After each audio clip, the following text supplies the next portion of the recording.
Selamat pagi, Bu. Selamat pagi. Saya di sini sebagai ahli gizi mau memberikan konseling terkait dengan penyakit yang Ibu derita. Kemarin kan dari antropometri berat badannya berlebih ya, sama biokimianya itu kolesterolnya tinggi sampai 210, terus sama tekanan darahnya juga tinggi 140/86 ya. Terus kemarin kan saya sudah memberikan diet terkait dengan diet rendah garam sama diet untuk dislipidemia, karena itu kan menderita dislipidemia. Sekarang saya mau menjelaskan tentang ini. Jadi kan kemarin Ibu kolesterolnya tinggi itu mungkin karena kebiasaan makannya yang digoreng gitu. Mulai sekarang dikurangi makanan yang digorengnya. Tujuan dietnya itu memberikan makanan yang cukup tanpa memberatkan kerja jantung, karena kan nanti kalau kolesterolnya tinggi itu berakibat ke jantungnya. Terus mencapai dan mempertahankan status gizi normal, mengubah jenis asupan lemaknya. Jadi yang biasanya Ibu mengkonsumsi lemak itu kan digoreng, itu diganti.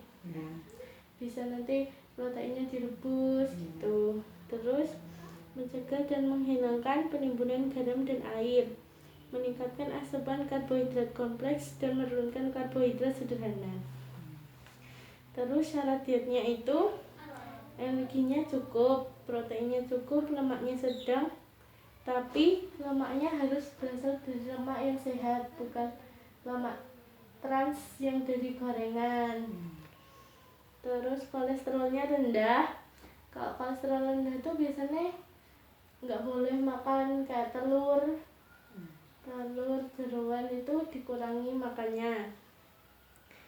Terus makanan yang mudah dicerna dan tidak menimbulkan gas, seratnya cukup, makan sayur sama buah, sama cairannya juga cukup 2 liter per hari.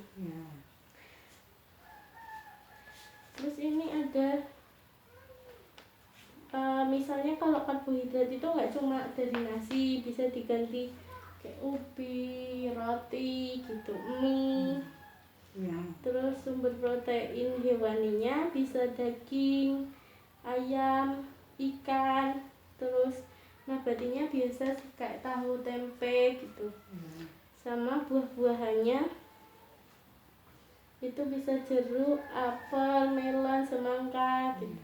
Terus lemaknya itu juga diganti, nggak boleh terlalu sering pakai lemak dari minyak goreng. Sama minumannya itu minum teh gitu. Terus ini ada contoh menunya. Menu pagi itu bisa nasi, terus sayur bening, labu. Terus menu siangnya itu ada ikan, tempe, terus sop, terus apel. Sama malamnya itu ada daging, terus tahu bacem, sayur sama buah. Jadi kalau makan itu harus ada protein hewani, protein nabati, sayur sama buah gitu. Terus yang kedua itu ada diet terkait dengan hipertensi. Kan Ibu kan kemarin halunya tinggi ya. Nah itu diet itu digunakan untuk biar tekanan darahnya kembali normal. Faktor resikonya itu bisa karena umur, genetik, dan jenis kelamin.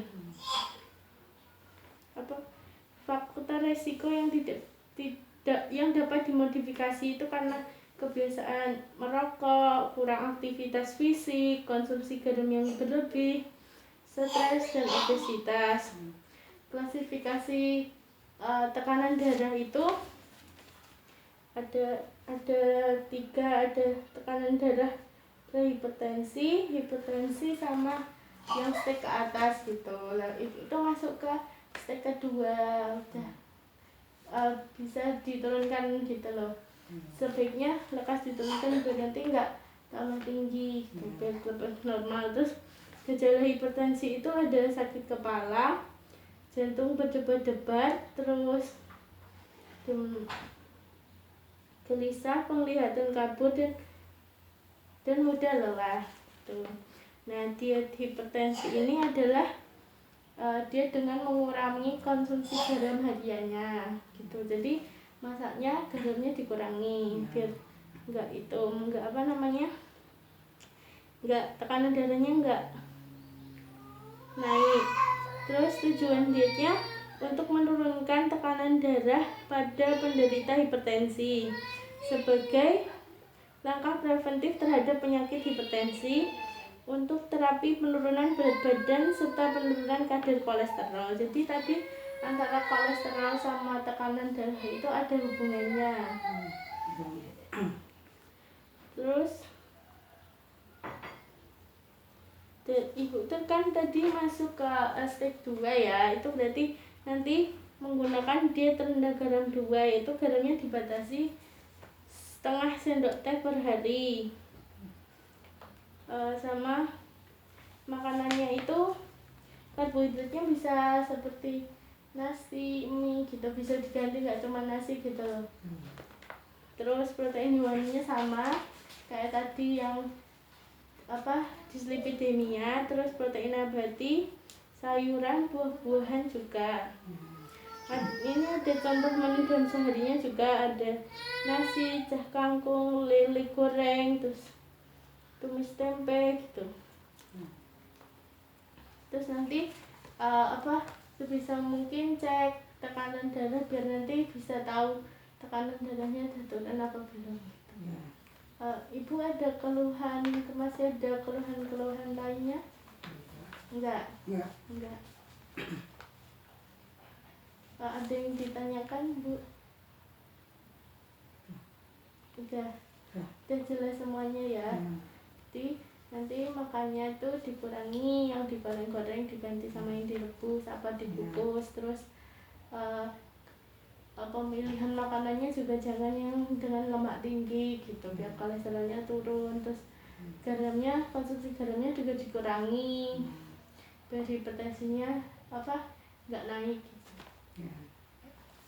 Makasih Ibu sebelumnya. Assalamualaikum.